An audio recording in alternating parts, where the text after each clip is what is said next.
ser chuan chọc chúa bin nông như chuyện buộc về lúa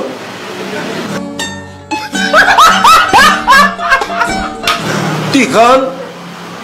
sarkari na har sat na kanan to chang te kan lo puk thin te ka na sat ta ke na soi se la ma se chu tiang chọc chuang chung ti tu chuan ti ngai na danga helova poisa local to ren poisa hai chuan a rebok si lova tu na yan cheng vai bel che sang ni le zasari le somruk le pariat le point pathum an puk hem to mai puambania India ram mi hausa molom na zukala India ram chief minister te som ve kan nia ma se tu mai nom tol na ma kan kal chapi lo ambania na tho the na ran thon don na kan tia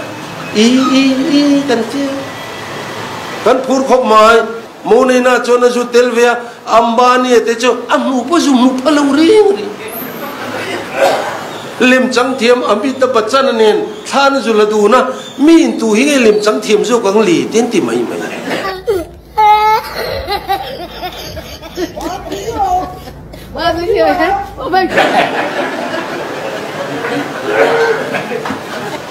thil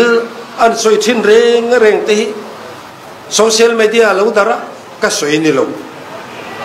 a then te pe chu opposition leader soi lo ten ma se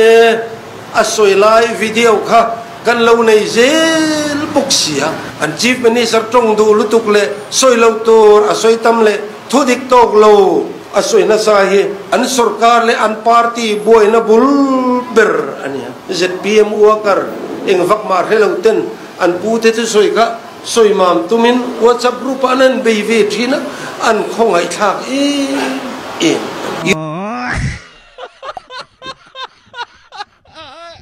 USA azukala azu then thak vele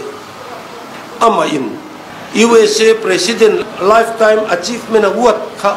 an jiak chopa ama in aron posa anan chiar ta e hi voi khat kana USA president lo man dung nal maya antia anan chuang em helai phone atang ten google in anan zawa anan zon muta ka chon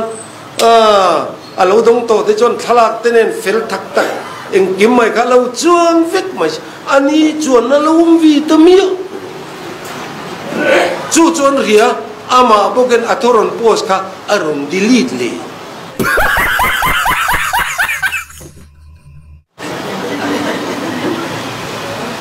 alo dong le lo ni chu